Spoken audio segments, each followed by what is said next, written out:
Okay, now that we've done all our ratios, we've looked at profitability and liquidity ratios, it's about time we apply these concepts. So let's start with the first question over here. So there's a company and they've given you the financial statements over here. So first they've given our income statement. So you guys can see sales are 375,000. Okay, when we look at cost of sales, that's your opening inventory, 32. Purchases is already given to 81,250. Your closing inventory is 28,000, and that's your cost of sales. And you have your gross profit available, 89,750. Then there are some operating expenses, and that gives you the final profit for the year, which is 45,000. Okay, now in this question, they've also given us the statement of financial position, or the balance sheet as it was called previously. So just take a note of few figures. That's your non-current assets, closing inventory, trade receivables, money kept in bank, total current assets are here. There is capital for 50,000, and you have creditors 30,000. Now what you guys can link over here is that I do not see any non-current liability. So there is no loan over here. So this business has not taken any loan, which is why what we just saw, there is no finance cost or interest payments. So your operating profit is also the final net profit for the year. So remember, when there's no interest, your operating profit directly becomes the final profit. And if there was any loan or any debenture, then you would obviously subtract finance cost, and this would be your operating profit. And after subtracting interest, you would then arrive at the final profit for the year. All right, now what ratios are they asking for? They're saying that for a competitor, we've calculated the gross profit ratio, which is the gross profit margin, net profit ratio, or the profit margin, return on capital employed, return on total assets. There is current ratio, asset test ratio. There is receivable days, payable days, and inventory turnover. All right. Now, this is given for a competitor. So for this firm, we have to calculate all these ratios. They've done one ratio for us, that's gross profit margin. So we saw gross profit was given divided by sales. That's gross profit margin, 23.9%. All right, now we have to calculate all the other ratios for this firm so that we can compare it to the competitor. So let's start off with the next ratio. Okay, so firstly, they're asking us for the net profit ratio, which can also be called profit margin. So what I'll do is I'll first find profit divided by sales into 100. That's your net profit margin. So what this ratio will show is that what percent of your sales will go as your final profit. In this case, remember, your operating profit is also your final profit because there is no finance cost. All right, so now if we calculate this, we should get 45,000 was your final profit, 375,000 was your sales. So that gives me a profit margin or net profit ratio of 12%. That's the first ratio calculated. Okay, let's move forward. Okay, so next we have to calculate return on capital employed. You guys should remember, return on capital employed shows that for every dollar invested as capital employed, or the money injected into the firm, what's the return that the financiers of the company will get.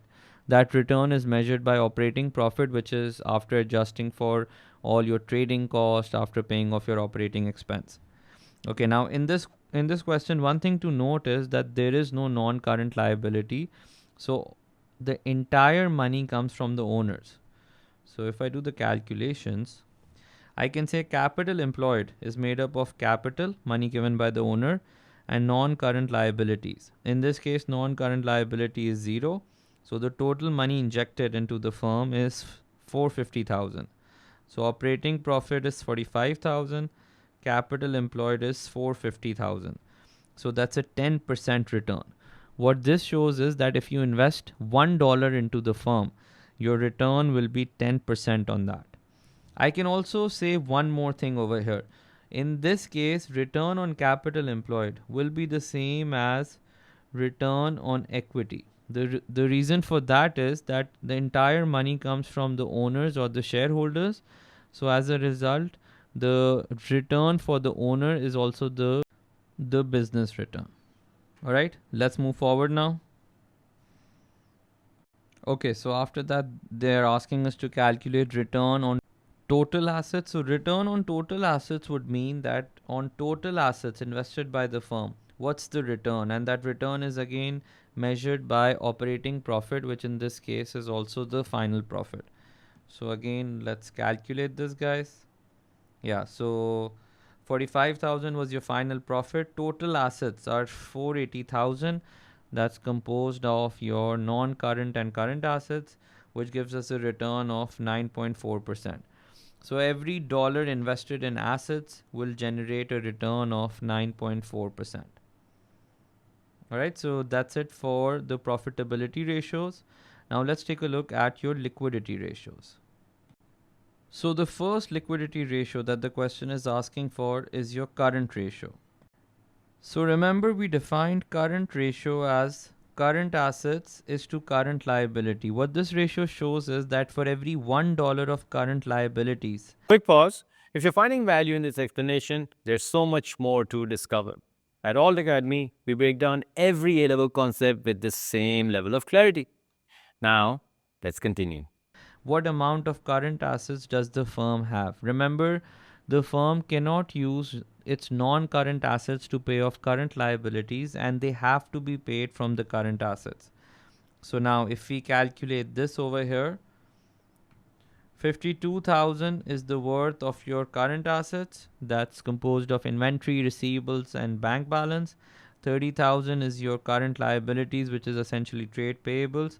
So this gives us a ratio of 1.73:1.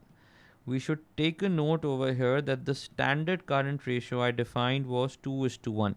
So we expect the firm to have at least $2 of current assets for every $1 of current liability. So in this case, it's slightly below that. So it has $1.73 for every $1 of current liability. Okay, the next one is asset test ratio. Now, what was the asset test ratio? Asset test ratio removes the closing inventory figure from current assets to see the amount of liquid assets the firm has. By liquid asset, I mean the money that can be used instantly to pay off your current liabilities. So if we remove inventory from our current assets, let me show the working. All right, so that's 52,000 of current assets. If I remove 28,000 from it, that gives me current assets worth 24,000. So that's 30,000 worth of current liabilities, 24,000 worth of liquid assets. That gives you 0.8:1. Again, you guys should remember from our lecture that asset test ratio was expected to be around 1:1. So that means that for every $1 of current liability, we should ideally have $1 of liquid current assets. In this case, we have $0.8 worth of liquid current assets. All right, so that again reflects the liquidity position.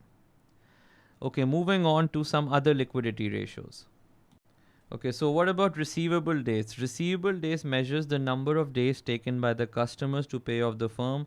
So we compare trade receivables divided by credit sales. All right.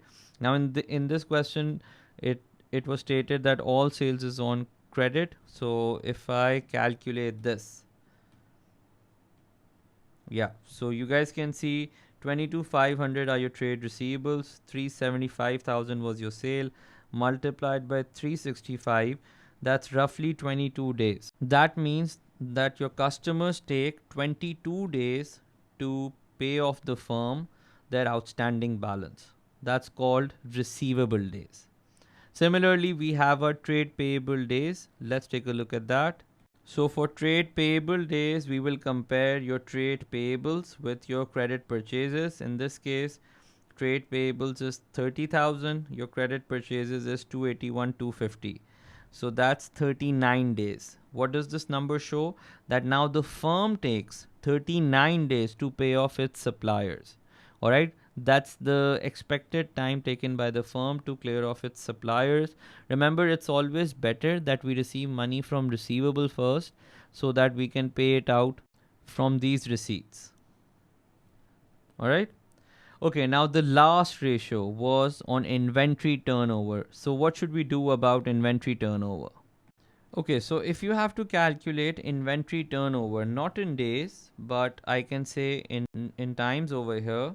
So we use this equation, that's cost of goods sold upon average stock, right? So that shows the number of times in a year the firm was able to rotate or sell its inventory. Okay, now what about average stock? Where do we get our average stock from? Remember, average stock is the average of opening and closing inventory. So if I first calculate my average stock over here, I can say my opening inventory was 32,000, my closing inventory was 28,000. So opening plus closing divided by 2, 30,000 becomes my average stock, right? So now once I have my average stock, I can now calculate this, which will be cost of goods sold was 285 250, 30,000 is my average stock. So that's 9.5 times. So this means that the firm was able to sell or rotate its stocks 9.5 times in a year. Okay, now you can also interpret this in another way, that if in 1 year you have 365 days, right, and you were able to rotate your stock 9.5 times, right, so that's roughly 38 or 39 days. So you get your inventory days as well. Remember, inventory days measures the number of days taken by the firm to sell off its inventory. That's 39 days, which is 9.5 times in a year. And you arrive at your inventory turnover. All right, so this question was quite basic. All they were doing was to calculate multiple ratios so that we can look at these figures and then we can compare them with our competitor. All right, so I'll continue with the calculation. So in the next video, I'll do some calculation from the past paper questions where we can see what type of ratios are they asking for and what information is missing. Our complete A-levels accounting course is waiting for you on our website. In addition to accounting, you can also find business, economics, maths, and 4 other full A-level offerings. So thousands of students who've already unlocked their potential. Visit All to Get Me right now.